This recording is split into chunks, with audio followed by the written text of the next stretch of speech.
c'est sans cesse en fait. Il y a toujours un truc. Ouais.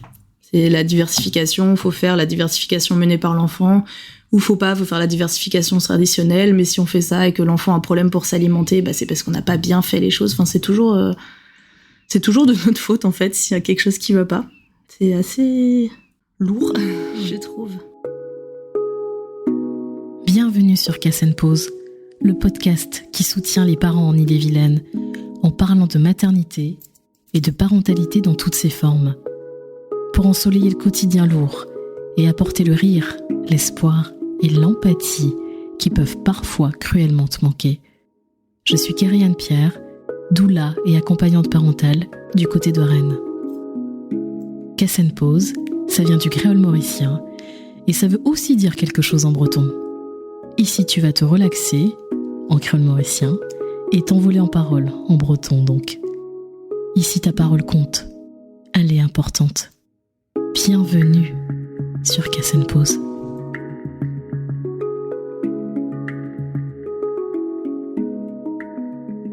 Bonjour Rose, bienvenue sur Casse & Pause. Bonjour Kérianne, merci de me recevoir. Aujourd'hui, je suis heureuse de t'accueillir. C'est le 5e épisode de Casse & Pause et je trouve qu'il est important celui-ci. Je te laisse te présenter un tout petit peu.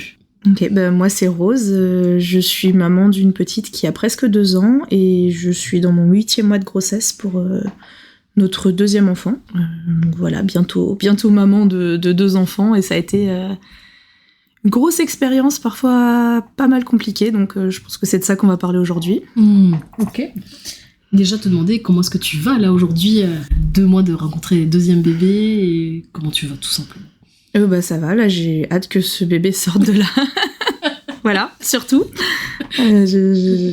Plus ça avance, plus la fin de grossesse, on a envie que le bébé sorte et donc j'ai hâte.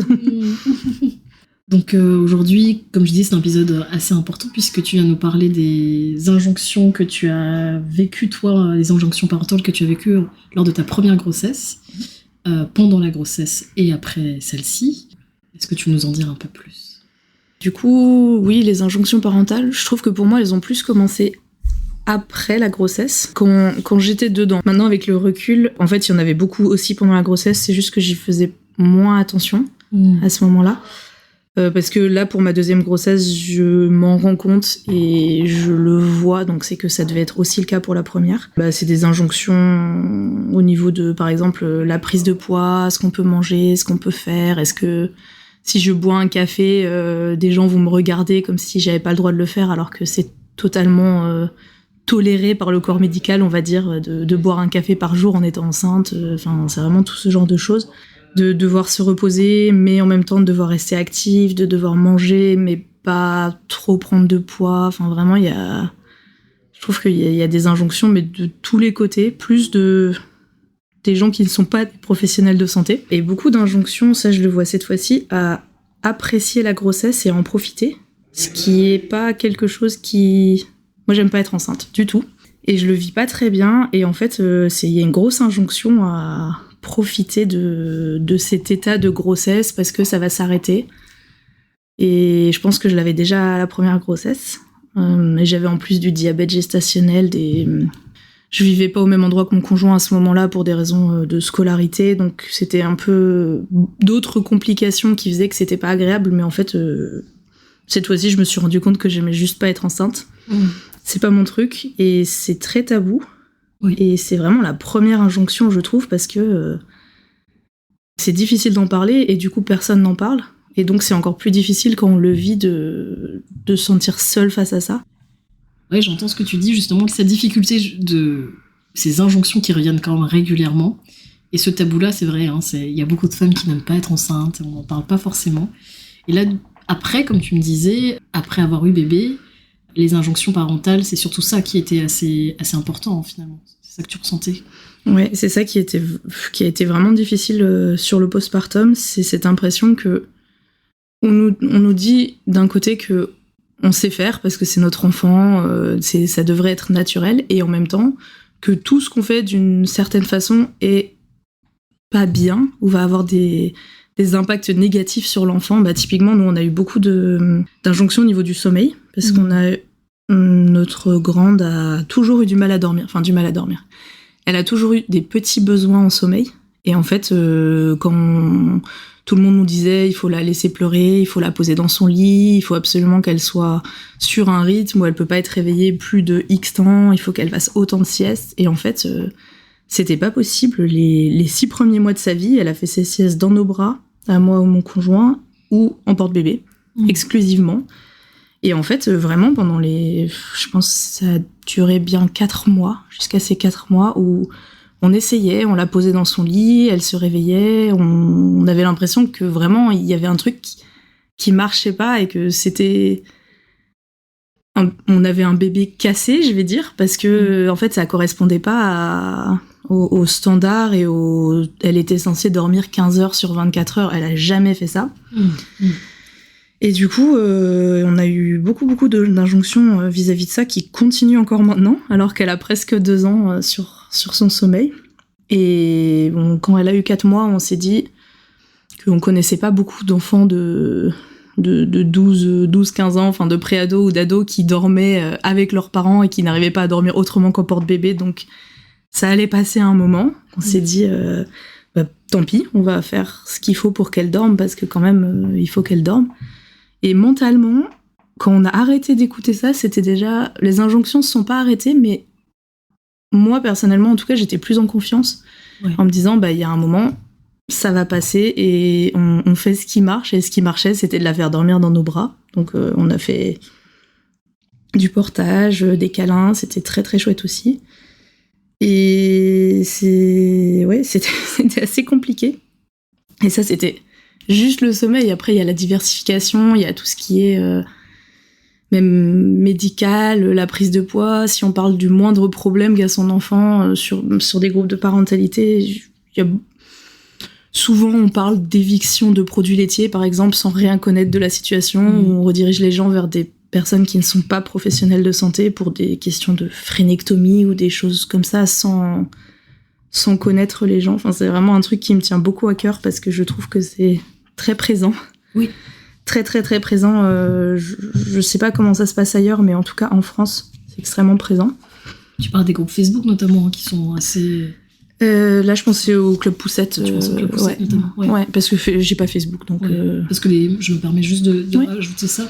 C'est vrai que moi, je suis sur pas mal de groupes Facebook, aussi bien sur les questions d'allaitement, sur les questions de parentalité, et dès qu'il y a un souci, en effet, on va parler très vite d'éviction de produits laitiers par des personnes qui, comme tu le dis, justement, ne sont pas pro de santé. C'est ça, ne connaissent pas le bébé, ne connaissent pas la maman, enfin c'est vraiment la chose fourre-tout, et j'imagine que ça fonctionne sur quelques bébés, mais c'est pas forcément quelque chose qui est évident à faire non plus, les évictions, et spécifiquement c'est sur WhatsApp ou sur Instagram, sur des groupes de parentalité, mais je trouve que c'est quand même... J'imagine aussi sur Facebook, c'est très très présent un peu partout. Je pense qu'on l'a toutes vécu et que ça nous impacte plus ou moins en fonction de notre ressenti, mais c'est sans cesse en fait. Il y a toujours un truc. Ouais. C'est la diversification, faut faire la diversification menée par l'enfant, ou faut faire la diversification traditionnelle, mais si on fait ça et que l'enfant a un problème pour s'alimenter, c'est parce qu'on n'a pas bien fait les choses. Enfin, c'est toujours de notre faute en fait s'il y a quelque chose qui va pas. C'est assez lourd, je trouve. Ouais. Merci du coup Rose de nous parler de ça, parce que c'est vrai que c'est pas évident d'ouvrir un peu le dialogue sur ces questions d'injonction. Alors il y a l'allaitement, enfin il y a le biberon, peu importe finalement le mode d'alimentation du bébé, comme tu dis, le sommeil c'est un vrai sujet, on va y revenir plus tard. Et du coup tu me parlais, donc là c'est plutôt au niveau parentalité, et toi au niveau de la grossesse même, est-ce que c'est possible de nous parler de comment tu le vis maintenant avec cette deuxième grossesse? Est-ce que tu vois des injonctions qui étaient peut-être déjà là pour ta première grossesse? Au niveau des injonctions, il y a ce dont on a parlé là tout à l'heure, l'injonction de profiter de chaque moment, de profiter de... Là, j'en suis au point où ça me fait pas vraiment plaisir de sentir mon bébé bouger, juste ça me déconcentre la plupart du temps. Ce qui est aussi très tabou. Et en fait, à chaque fois que quelqu'un prend l'angle profite, ça dure pas longtemps, ça me fait culpabiliser de me sentir comme ça, alors que ça présume rien du tout du lien d'attachement avec le bébé après. Enfin, c'est quelque chose qui arrive et c'est normal pour certaines personnes. Et c'est vrai que c'est le côté fais des câlins, dis bonjour à ton bébé, parle-lui. Moi, j'ai pas envie. Et j'avais la même chose la première fois, et quand l'accouchement est passé, que j'avais ma fille dans mes bras, tout s'est débloqué d'un coup. Donc c'est juste ma façon de faire. J'ai pas envie de parler à mon ventre spécialement, et voilà. Il y a une grosse injonction là-dessus, et il y a aussi tout ce qui est poids, je trouve. Oui. Beaucoup au point où j'ai dit que mon poids ne serait pas un sujet et que je refuse que qui que ce soit en parle. Par exemple, si ma belle-mère demande si j'ai pris du poids, j'ai dit à mon conjoint de pas lui répondre parce que c'est pas un sujet. Parce que du coup, j'ai pas pris beaucoup de poids, mais je démarrais d'un IMC élevé, donc c'est normal que je ne prenne pas beaucoup de poids. Et j'ai détesté le côté comparaison de telle personne a pris 10 kilos, l'autre en a pris 30, alors que j'ai pas vu d'études ou de choses comme ça, mais possiblement c'est juste que même sans changer ses habitudes alimentaires, on prend plus ou moins en fonction de notre métabolisme en fait.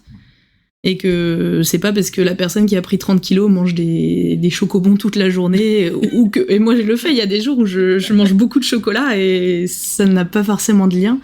Et je trouve que c'est beaucoup présent aussi, les injonctions sur le poids. Ça, et le fait de devoir bouger et faire du sport. Pour certaines personnes, c'est pas facile, en fonction des douleurs, des choses. Enfin, moi, je dois vraiment me forcer pour même juste aller marcher parfois parce que j'ai des douleurs aux ligaments. Et en fait, on me dit que j'aurai encore plus de douleurs. Là, c'est surtout des pros de santé qui disent ça quand j'en ai parlé, que j'aurai encore plus de douleurs si je me repose trop et que je ne bouge pas. Et en même temps, quand on a mal tout le temps et qu'on doit s'occuper d'une grande, c'est pas... À presque 2 ans, elle a quand même encore beaucoup besoin de nous. Et c'est pas facile de se dire, là, je vais marcher et puis je vais avoir mal tout le reste de la journée et juste faire avec, en fait. Et tu dirais que, là, tu parlais des pros de santé, mais est-ce que c'était aussi bien, là, pendant cette grossesse-ci, aussi bien pour tes parents, beaux-parents, enfin la famille, que finalement les pros, c'était un peu, on va dire 50-50 presque? Les injonctions globalement ouais. La dernière injonction dont j'ai parlé, donc le fait de faire de l'activité, ça venait surtout des professionnels de santé. Par contre, tout ce qui est profiter de la grossesse et du poids, c'est beaucoup les autres personnes qui en parlent. Pendant ma première grossesse, j'étais à 6 mois, je crois, et il y a quelqu'un qui m'avait pas vue depuis le début, qui m'a accueillie en me disant que j'étais énorme, comme si c'était un compliment, et en fait, ça m'avait pas fait plaisir. Bien sûr. Oui. Et je trouve que ça, pour le coup, c'est pas des professionnels de santé qui parlent de ça, mais les gens mettent pas trop de filtres, je trouve, quand on est un peu sur la place publique en étant enceinte, à être scruté pour la moindre chose qu'on fait, et tout le monde a son avis. C'est très juste, et je trouve que quand on est jeune parent, ou parent tout court, d'un enfant qui est même plus âgé, ado, voire adulte, tout le monde a son avis sur tout, et c'est quelque chose que je retrouve dans les discussions qu'on peut avoir avec les différentes mamans. C'est finalement, j'aime beaucoup dire ça, mais il faut que les gens se taisent. Oui, je suis complètement d'accord. Peut-être que ça ferait du bien que les gens se taisent. Oui, ça ferait du bien à tout le monde qui garde leur avis tant que c'est pas sollicité, mais sur pas juste la parentalité, sur beaucoup de sujets. Et oui, ce serait super. Donc en fait, finalement, ces injonctions parentales sur le sommeil, c'est assez rigolo parce que finalement, maintenant, ta choupette, elle dort bien dans sa chambre. Oui, voilà. Elle est dans sa chambre depuis, ça fait 3 semaines à peu près, et elle était tellement contente d'avoir sa chambre de grande à elle toute seule, et elle demande à aller jouer dedans tout le temps. Elle est vraiment ravie d'aller dormir dedans. Donc finalement, elle dort. Elle dort pas forcément toute la nuit d'une traite, mais elle dort sans avoir besoin de l'accompagnement qu'elle a eu pendant... elle est quand même restée pendant plus d'1 an et demi dans notre chambre, dans son lit à côté de nous. Et en fait, elle est juste très contente de ne plus être dans cette situation et d'avoir son propre espace de sommeil. Donc finalement, là on se dit pour le 2e, on va être un peu plus tranquille mentalement, parce que juste ça vient quand les enfants sont prêts, en fait, et ça finira bien par venir un jour. J'imagine. Et c'est important de le dire, puisque là, les personnes qui nous entendent et qui se disent « Moi, mon enfant dormira jamais tout seul », ben si, en fait, il y a toujours un moment où les enfants ne voudront pas forcément dormir avec nous quand ils seront ados, comme tu le disais plus tôt. C'est ça. Donc, c'est important de le rappeler. rassurez-vous, à un moment donné, écoutez-vous, en fait. C'est ça. Et l'enfant aussi, parce que à un moment, ils vont vouloir dormir tout seuls et prendre leur indépendance un peu. Ça peut mettre plus ou moins de temps en fonction des enfants, mais... Et puis, si ça ne va plus de faire autrement, il y a d'autres phases... Enfin, on peut encore forcer, mais c'est pas... Si on accompagne l'enfant et qu'on décide de garder l'enfant dans sa chambre ou d'accompagner d'une façon ou d'une autre, il y a un moment où ça va passer, tant que ça convient à tout le monde. C'est comme endormir l'enfant avec un biberon ou de l'allaitement, tant que ça convient aux personnes qui nourrissent l'enfant et à l'enfant, il n'y a pas de raison de le changer juste parce qu'il ne faudrait pas que ça soit comme ça, en fait, selon moi.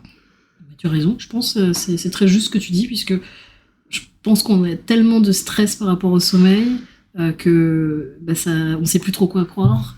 Entre les recommandations de ce qu'il faut faire, ce qu'il faut pas faire, qui croire, et comme tu dis, il faut s'écouter, écouter son enfant. Merci beaucoup pour ces... Moi, je trouve des mots très très justes. Et on va revenir sur cette question du coup du postpartum, de ton premier postpartum. Est-ce que toi, tu sens que tu avais été bien accompagnée parce que bon, les gens, c'est sympa entre grosses guillemets, hein, de te faire des remarques sympathiques, mais du coup, est-ce que tu t'es sentie accompagnée finalement? J'allais dire dorloter, le mot n'est pas le terme, enfin vraiment bercé finalement par des bonnes énergies, on va dire ça comme ça. Ça dépend à quel niveau. Le postpartum, pour la première, on l'avait pas vraiment préparé. On s'était concentré sur l'accouchement comme si c'était le point final, alors qu'en fait c'était vraiment juste le début et rien du tout. Mais apparemment, beaucoup de parents, pour la première fois, font cette, entre guillemets, erreur de pas assez préparer. Tout ce qu'on avait, c'est... Ma maman est venue remplir le congélateur avant l'accouchement, donc on avait tout ce qui était nourriture, c'était géré, donc ça, c'était super.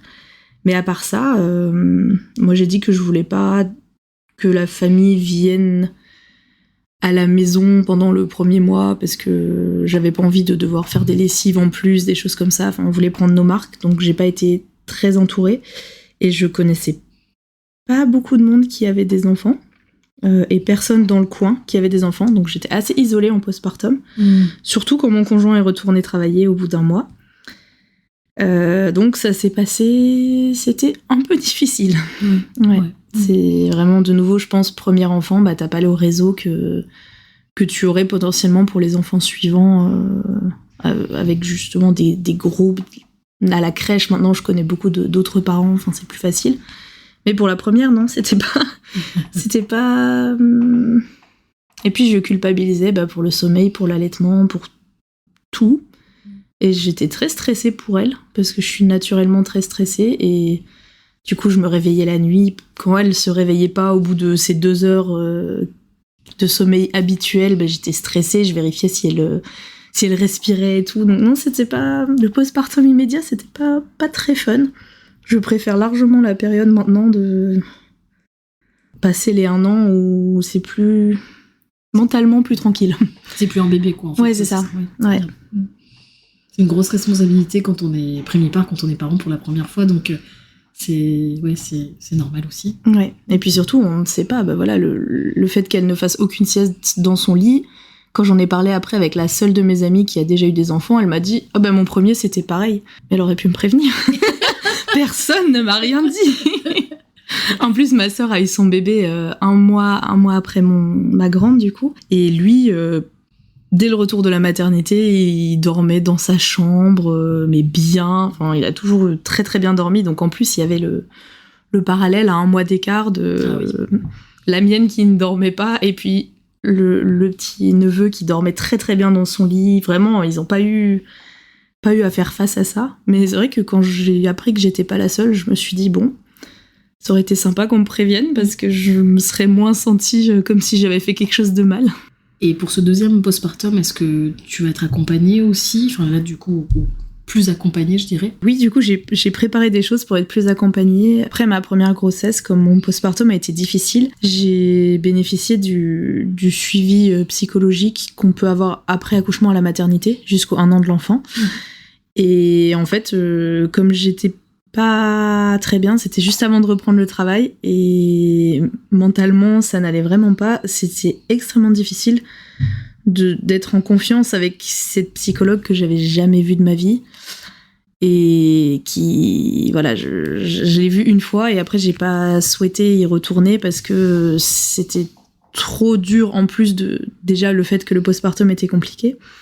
Donc cette fois-ci j'ai découvert qu'en fait l'accompagnement par un ou une psychologue peut être proposé aussi pendant la grossesse par la maternité.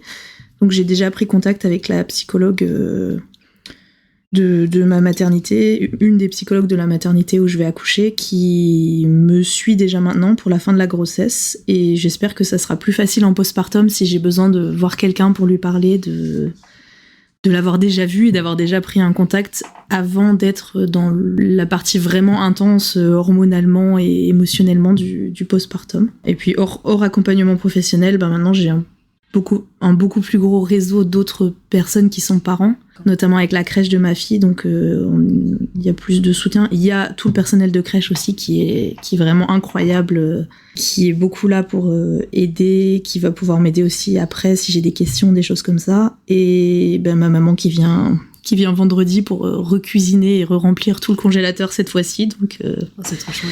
Ouais, c'est chouette. Toi, t'as de la famille qui est plutôt un peu plus éloignée que la région Bretagne, on va dire, enfin Rennes. Oui, il y a une journée de route pour... Ah oui, quand même. Ouais, ils sont à 800 km, donc ouais. Donc là, elle vient pour remplir le congélateur, elle vient faire une semaine de cuisine, et puis elle repart, et mes deux parents reviennent pour garder ma grande quand j'irai accoucher. Super. Ouais. Alors, on va parler d'un sujet, je pense, qui est important, qui peut fâcher et qui peut stresser les personnes qui nous entendront, mais on s'en fiche, parce que je pense que c'est quelque chose qu'on voit beaucoup sur les réseaux sociaux, on en parlait déjà. On va parler des consultants, des coachs en sommeil.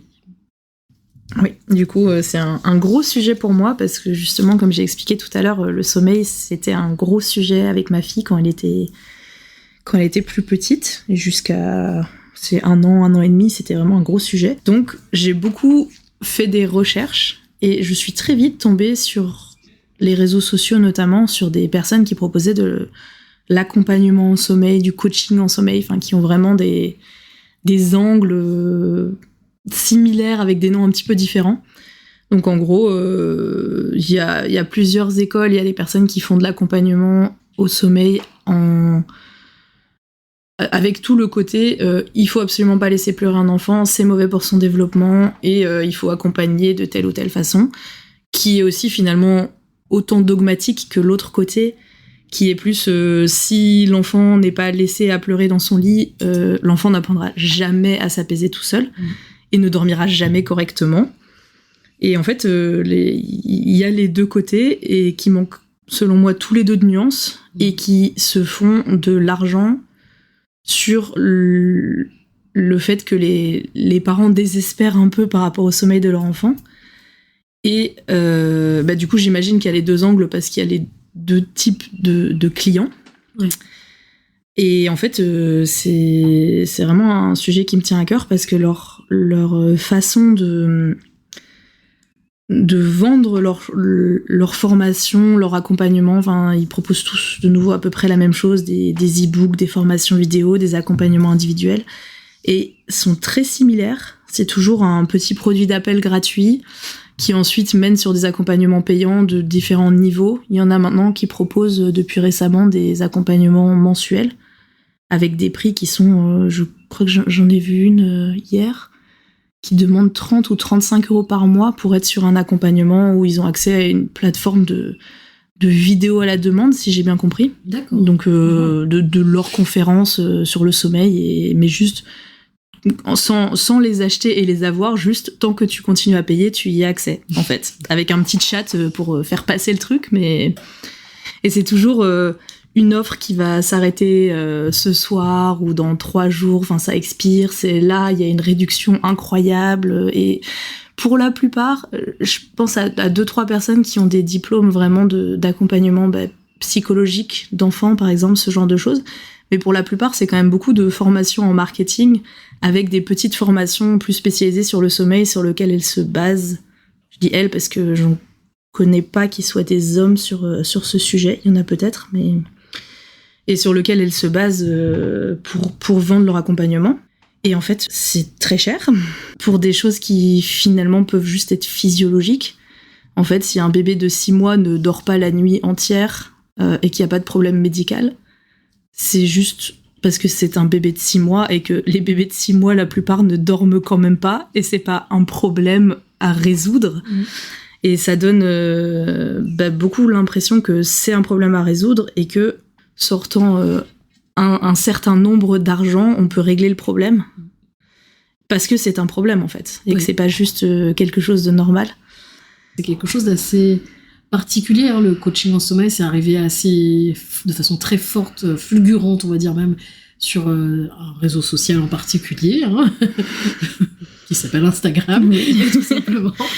Donc je trouve ça intéressant qu'on en parle, parce que toi tu disais justement que tu connais des personnes qui sont passées par là, qui ont pris une coach, j'imagine, une consultante en sommeil, et comme tu le disais, justement, c'est des gens qui s'y connaissent pas forcément, en fait, c'est des gens qui sont juste là pour vendre un truc, et si ça marche pas, tant pis, dans un sens. Hein. Oui, c'est ça. Et du coup, c'est des personnes qui n'avaient pas forcément les moyens non plus de payer du coaching en sommeil, parce que ça reste un sacré budget quand on est jeune parent, et que voilà, si c'est quelqu'un qui a beaucoup d'argent, il ou elle peut en faire ce qu'il veut, mais si c'est vraiment on doit gratter sur autre chose pour pouvoir payer du coaching, je trouve ça encore plus problématique éthiquement de faire ça.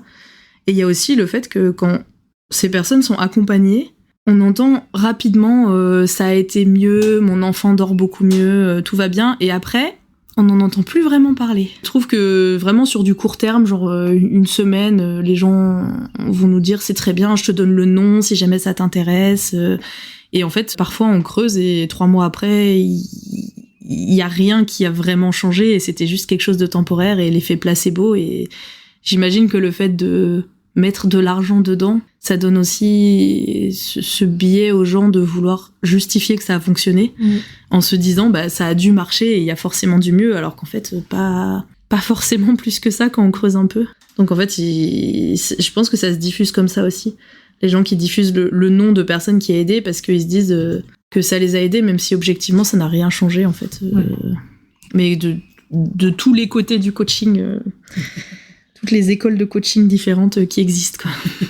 Il y a des comptes qui sont, je pense qu'on parle des mêmes, on va peut-être pas les nommer là tout de suite, mais qui sont certains Canadiens d'ailleurs, hein, qui sont plutôt bons, parce que c'est des gens qui étaient plus sur la petite enfance, vraiment des pros de la petite enfance qui s'y connaissent. Et là, c'est vrai que c'est surtout certains comptes sont plutôt français et qui vendent des choses, on est de l'ordre de plus de 500 €, hein, minimum. Oui, des accompagnements très très chers, ouais. Alors qu'on sait pour avoir moi-même rencontré une infirmière puère qui expliquait qu'un bébé fait ses nuits si un bébé fait ses nuits, c'est 5 heures d'affilée.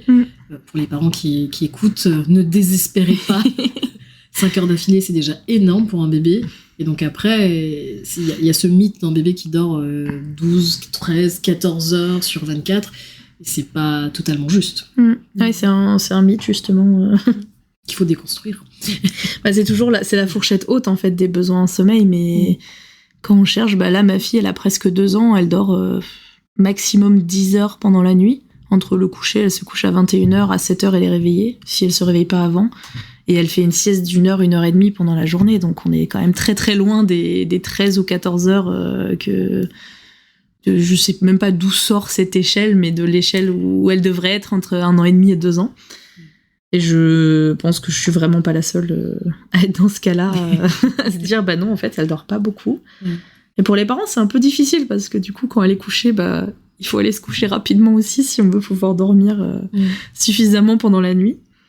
Mais bon, ça dépend des enfants, ça. Et puis c'est là aussi que ça amène aussi cette question du soutien dont les parents ont besoin, en fait, parce que quand ton enfant dort pas, ou en tout cas ne dort pas comme on l'imagine, ça laisse un peu un sentiment de qu'est-ce que je fais, qu'est-ce que je dois faire. Et c'est pour ça que tu peux te tourner vers telle ou telle personne qui peut-être n'a pas forcément les bonnes réponses à t'apporter. C'est ça. Et puis ça dépend tellement des enfants aussi. Enfin, je sais que ma sœur et moi, on a abordé le sommeil très différemment pour nos enfants qui ont presque le même âge. Et elle était plus dans le style à laisser son fils s'apaiser tout seul. Et moi, j'ai jamais voulu faire ça parce que moi, viscéralement, entendre ma fille pleurer, je ne peux pas, en fait. Je peux pas la laisser pleurer. Mais je pense qu'au-delà de ça, son fils, en s'endormant, pleure un petit peu, mais je pense que c'est sa façon de s'apaiser, parce qu'il le fait tous les soirs, et en 2 minutes, il s'endort. Alors que ma fille, si je la laisse pleurer 2 minutes, et j'entends très bien avec ses pleurs, elle va monter en pression, jamais se calmer. Donc je pense que ça dépend du parent, mais aussi de l'enfant par rapport à ça, et à quel point, enfin de la façon que l'enfant a de s'apaiser tout seul. Et en fait, juste coller quelque chose de prédéfini dessus, c'est impossible à faire de l'extérieur, en fait. Avec le coaching, manque de déjà ce que les parents ont envie de faire, ce que l'enfant peut tolérer, supporter, et comment l'enfant préfère être accompagné. Et en fait, c'est quelque chose qu'on peut pas avoir si on ne passe pas beaucoup de temps avec l'enfant, je trouve. Et voilà, donc pour ma sœur, c'était très différent pour moi, mais depuis le début, le sommeil entre mon neveu et ma fille était très très différent. Et en fait, on n'aurait pas du tout pu appliquer les mêmes méthodes qu'on a utilisées pour l'un ou pour l'autre, comme ça. Donc c'est trop facile de faire une méthode, un PDF magique où ça va résoudre tous les problèmes. C'est jamais vraiment très individualisé, tous ces trucs. Et c'est vrai que c'est quelque chose, là tu parlais tout à l'heure du lien d'attachement, mais on parle aussi dans les sciences fines du tempérament de l'enfant. Donc il y a des études là-dessus. Je sais que Héloïse Junier, qui est docteur en psychologie de l'enfant, a un très beau livre que j'ai sur le sommeil. Je mettrai dans les petites notes, parce que c'est vrai que le livre il apporte beaucoup de choses sur le fait aussi de déculpabiliser, de se dire que il n'y a pas de méthode magique en fait. Parfois faut beaucoup d'accompagnement et trouver du soutien soi-même en tant que parent d'une autre façon. C'est pour ça que je le disais tout à l'heure, et merci à toi de mettre en lumière les personnes il y en a sans doute de très bonnes, qui savent ce qu'elles font, qui accompagnent individuellement, et peut-être que là le coaching est d'autant plus cher, peut-être, ou pas, là je ne sais pas, mais aussi celles qui peut-être tu parlais de tout à l'heure du terme de prédation, je me permets de réutiliser si c'est ok pour toi. Bien sûr. Voilà, qui sont là et qui vont faire. Alors on vit dans une époque où en effet le marketing est là, on vit avec, on achète des produits aussi avec... parce que voilà, les pubs sont bien faites aussi, mais c'est aussi intéressant de prendre du recul en tant que parent et de se dire de quoi j'ai besoin. Et c'est pas du tout pour culpabiliser les parents qui ont acheté des accompagnements de coaching, et qui peut-être que ça leur a fait du bien, et tant mieux. Et peut-être que ça leur a pas fait du bien. Voilà, ça c'était mon petit truc à moi. Rose, je pense que ton deuxième postpartum sera différent. Tu le disais tout à l'heure. En quoi il sera différent ? Du coup, comme je me suis beaucoup renseignée et que j'ai beaucoup fait face à tout ce qui est injonction pour ma première, je me fais beaucoup plus confiance, et je vais essayer de faire beaucoup plus confiance à notre bébé quand il sera là. Donc par exemple, ma fille que j'essayais absolument de poser dans son lit pendant ses premières semaines et premiers mois pour les siestes, là je vais juste, je pense, vivre avec le bébé en porte-bébé, tant qu'il n'a pas besoin de bouger, et juste faire ce que je faisais avec ma grande, qui a quand même besoin de moi, mais avec le bébé en porte-bébé, parce que comme ça, je réponds à son besoin de contact. Moi, ça me fera du bien, et j'aurai pas à me stresser je le pose et il se met à pleurer. Donc je pense qu'on va utiliser tous ces outils de portage, d'écharpe que j'ai à la maison. On va pouvoir les mettre à profit pour ce postpartum-là. Et du coup, comme je me fais plus confiance, et mon conjoint aussi se fait plus confiance, je pense qu'on sera plus serein, déjà, en sachant que les nuits compliquées, elles passent, qu'à un moment on est reposé, qu'à un moment c'est plus facile, et serein parce qu'on sait qu'on l'a déjà fait et que ça a bien fonctionné avec la première, donc ça devrait fonctionner correctement avec le deuxième, on espère.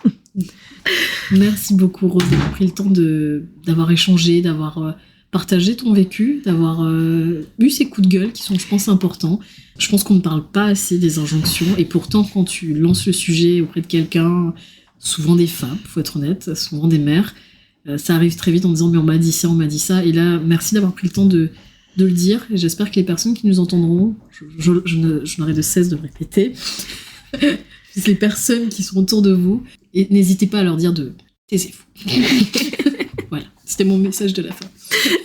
Merci à toi pour cet enregistrement, c'était très bien, et puis je suis toujours contente de pouvoir râler un peu sur ce qui est selon moi les dérives des injonctions dans la parentalité. Et d'ailleurs tu dis c'est surtout les femmes.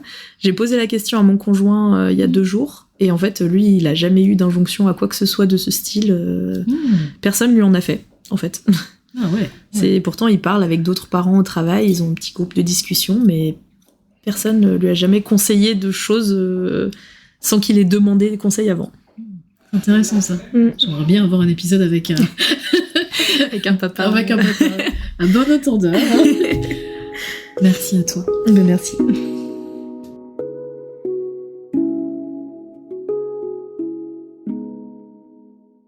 Vous venez d'écouter un épisode de Casse & Pause. Si Casse & Pause vous a plu, je vous serais reconnaissante de vous abonner, de le liker, de le partager, de le commenter pour que ce podcast vogue encore plus loin. Je vous laisse sur les notes de Free Your Soul de l'artiste britannique Handpan Joe, un joueur de handpan. Joe a très gentiment accepté que j'utilise sa musique pour le podcast. Je vous invite à l'écouter, ce qu'il fait d'une douceur incroyable. D'ici là, take care.